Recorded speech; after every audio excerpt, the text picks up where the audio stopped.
O tipo de filme que é mais chato, pra falar a verdade, analisar, comentar sobre, é aquele filme que, mesmo que não faça coisas muito erradas, ele também não faz nada muito certo. Sabe aqueles filmes que são ruins, que são fracos, mas principalmente por serem filmes repetitivos, por serem filmes sem imaginação, por serem filmes que apostam muito em clichês, em convenções do gênero, em elementos que já foram muito usados, que já estão batidos, desgastados, às vezes em um e às vezes em mais gêneros. Ou seja, filmes esquecíveis, aqueles que você, logo depois de ter assistido, já não entende direito por que você viu, você não vai mais pensar nele e talvez daqui a um tempo você nem vai lembrar do nome do filme, nem vai lembrar que você assistiu. E eu tô falando isso porque eu acabei de assistir ao Dupla Jornada, que é o novo filme da Netflix protagonizado pelo Jamie Foxx, e se você tem me acompanhado nesse canal, você sabe que não é a primeira, não é a segunda, não é a 10ª vez que eu falo sobre esse monte de filme que a Netflix lança durante o ano. É claro que ela lança filmes bons, que ela compra nos festivais internacionais, ou os filmes que ela gastou muito dinheiro produzindo lá no final do ano para competir nas premiações, inclusive e principalmente no Oscar, mas praticamente de janeiro até setembro, o que chega no catálogo da Netflix é 99%, eu vou arriscar dizer, esse tipo de porcaria esquecível, e esse filme sobre o qual eu tô falando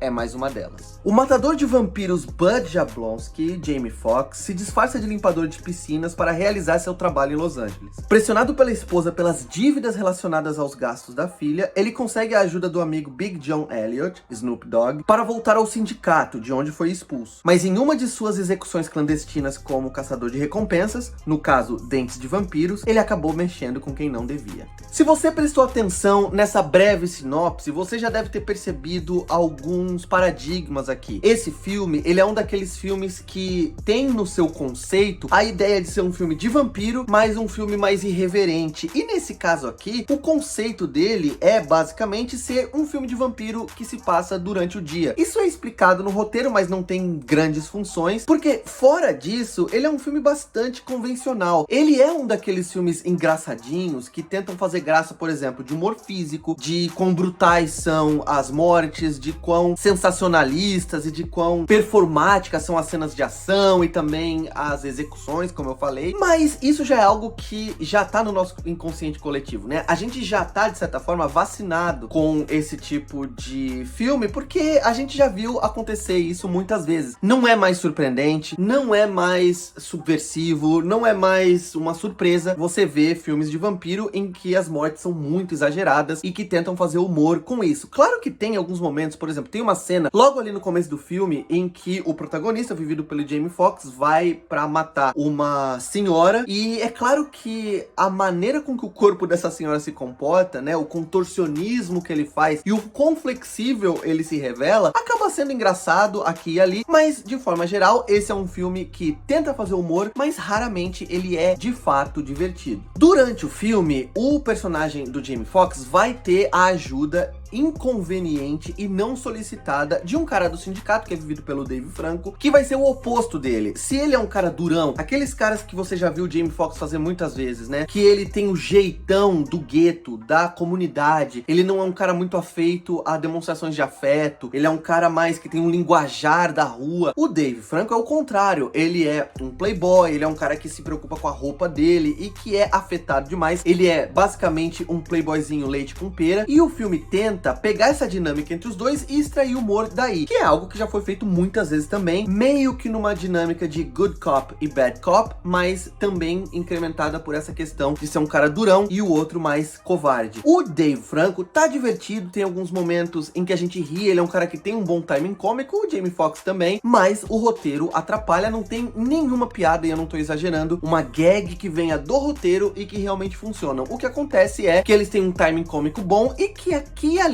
acabam salvando um pouquinho algumas cenas e tornando-as um pouquinho mais divertidas. Também tem aquela coisa que também, de novo, gente, você já viu muitas vezes de um cara que ele tem uma vida secreta, meio no estilo True Lies, sabe? Só que aqui no caso ele é um matador de vampiros, mas ele vive uma vida normal de pai de família, ele é um cara que tem uma amizade muito próxima com a filha, e ninguém suspeita, inclusive a filha e a esposa, o que ele faz de verdade pra ganhar a vida. Sem falar da questão de que é meio difícil acreditar que até agora Agora, elas jamais suspeitaram da atividade dele, principalmente a esposa, que é uma adulta e que já tá com ele há tanto tempo. Deixando isso de lado, isso também é uma dinâmica que é repetida, que já foi usada 1 milhão de vezes pra criar uma contradição pro personagem e pra dar um elemento a mais de suspense em relação à descoberta da identidade dele. E é claro que isso, como eu falei, você daqui a pouco vai relacionar, vai misturar na sua cabeça com vários outros filmes que você já assistiu, porque muitos filmes fazem essa mesma fórmula. Então ele é um filme esquecível, que ele vai pegando várias dinâmicas, várias estruturas, várias situações, elementos de roteiro que já foram usados por muitos filmes, inclusive melhores do que ele, mistura e acaba ficando um filme extremamente genérico. Essa é a palavra que define de uma maneira mais definitiva a jornada dupla. O filme também tem vários momentos em que os diálogos são tão expositivos, e de novo, o diálogo é responsabilidade do roteiro, e eles são tão autoexplicativos que você se sente tratado como um burro, né? Porque, por exemplo, logo no começo do filme, eu não vou dar muitos exemplos aqui, porque não precisa, mas ele chega lá na cena em que ele vai querer executar, tentar matar um vampiro, e aí quando ele consegue, ele arranca o dente do vampiro, que é algo que ele negocia ali, né, com o mercado negro, e aí ele tira o dente, olha pro dente, é claro que a gente sabe que ele vai vender, por mais que a gente não conheça o personagem ainda, a situação deixa isso, né, o contexto deixa isso muito óbvio, mas ele olha pro dente e fala, dinheiro. E é uma coisa que acontece não só nesse momento, acontece em outras vezes também, que mostram que o roteiro é um roteiro bastante preguiçoso, que poderia ter sido um pouquinho melhor revisado para tratar o espectador de uma maneira um pouco menos condescendente. Ou seja, eu já deixei claro aqui que não é um filme que tenha nada que chame muito a atenção. Dá pra dizer que ele é uma catástrofe completa? Eu acho que ele chega perto, mas o que, como eu falei no começo desse vídeo, mais irrita, o que mais frustra e o que mais entedia no filme é o quão genérico, o quão derivativo, o quão cópia da cópia da cópia da cópia ele acaba sendo, e dá pra perceber que isso talvez seja algo pensado, que seja uma estratégia da Netflix. Como ela tem vários competidores no mercado hoje e ela tá desesperada criando catálogo,